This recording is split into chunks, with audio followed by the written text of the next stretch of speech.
Welcome to The Explainer. There's this problem that quietly undermines countless nonprofits, a breakdown in donor trust. It's a huge challenge, one that can really make or break an organization. But the solution often lies in something as simple and as powerful as communication. So, let's get into it. Okay, let's kick things off with a number that should honestly be a huge alarm bell for any nonprofit out there: 60%. That's the percentage of first-time donors who give once and then they're gone. Just gone. I mean, think about that. For every 10 new supporters you bring in, 6 of them are walking away. That's not just a statistic, it's a massive leak in your fundraising bucket. So why? Why the mass exodus? Well, the answer usually comes down to a really simple and thankfully very fixable problem: a breakdown in communication and trust. Donors just aren't feeling seen, they don't feel valued, and they definitely don't feel informed. And that communication gap, it creates an even bigger problem. When donors feel disconnected, that trust just evaporates. And as you can see, barely half of Americans even have high trust in nonprofits to begin with. That's a tough hill to climb. But here's the good news. There's a really clear framework to fix this, to rebuild that trust, and to turn those one-time givers into lifelong supporters. It all starts the second a donation is made. And you have to see this not as the end of a transaction, but as the very beginning of a relationship. And as you're about to see, the clock is ticking. And when I say the clock is ticking, I mean it starts immediately. Research shows that a donor's excitement is at its absolute peak the moment they click donate. Your job is to capture that feeling.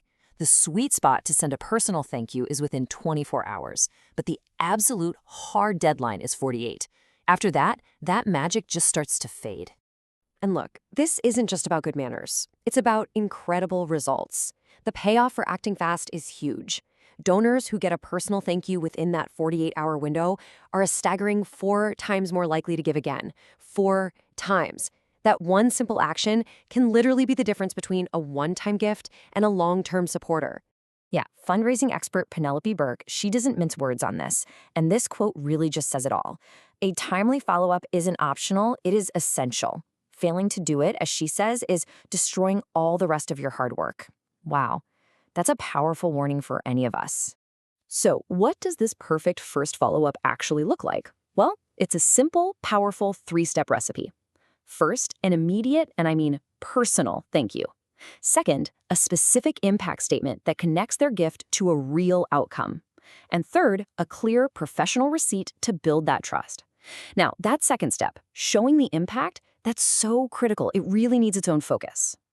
So yeah, the thank you is the essential first step, but what comes next is what builds a lasting relationship. Donors are craving proof that their money actually made a difference. They don't just want to be told they helped, they want to see it. And this right here is the perfect example. On the left, you've got your donation helps children, which is nice, sure, but it's so vague. Now look at the right. Your $50 provided 3 weekend food bags for children in our program. Bam! Suddenly the impact is real, it's tangible. The donor can actually picture the result of their generosity, and that specificity is what builds a real connection. And the data totally backs this up. This is not just a nice-to-have thing. Nonprofits that share specific outcomes every quarter retain up to 40% more donors than the ones who just send a single report at the end of the year. Regular, tangible updates keep your mission alive in the donor's mind. Now, the most powerful way to show that impact isn't just through data, it's through stories. Research shows that stories are 22 times more memorable than raw statistics alone. A single compelling story about one person can have so much more impact than a chart showing thousands.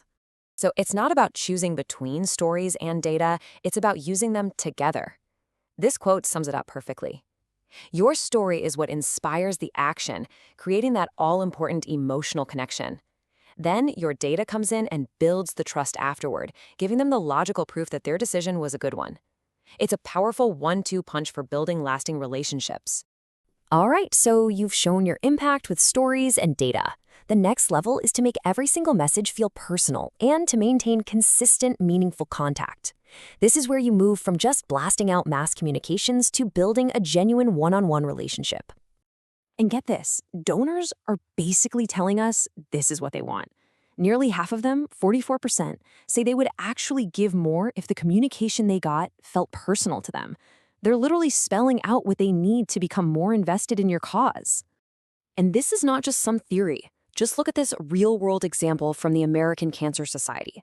Back in 2022, they used machine learning that personalized their outreach. The results? They were incredible. Donation revenue jumped 17%, and their donor engagement rate shot up to nearly 70%. Personalization doesn't just feel good, it delivers real bottom-line results. So how do you actually do it? Well, effective personalization really starts with segmenting your audience. You can group donors based on how recently they gave, how often they give, their average gift size, and, this is a big one, what specific programs they've shown interest in. This lets you send messages that truly resonate. And if you're trying to figure out how to balance all this communication, there's a fantastic rule of thumb to follow. It's called the 3-to-1 rule. It's super simple. For every one time you ask for money, you should first share 3 pieces of value-driven content. That's your impact stories, your thank yous, your project updates. You're giving value way more than you're asking for it. So what happens when you bring all of this together? The prompt thank yous, the powerful stories, the personalization? Well, the goal isn't just to raise more money. The real transformation is turning a list of individual donors into a thriving, dedicated community that is deeply invested in what you do. And the rewards of that transformation are just immense.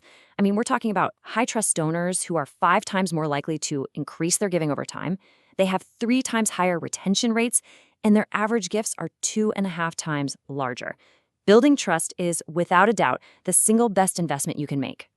And really, it all just comes back to this one central idea.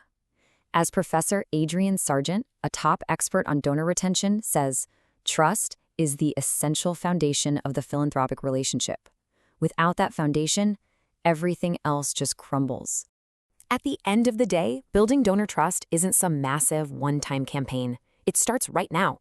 It starts with your very next email, your next social media post, your next phone call. It's built through a series of small, consistent, and authentic actions. So we'll leave you with this question. What is the one message your donors truly need to hear from you this week to feel seen, to feel valued, and to feel trusted?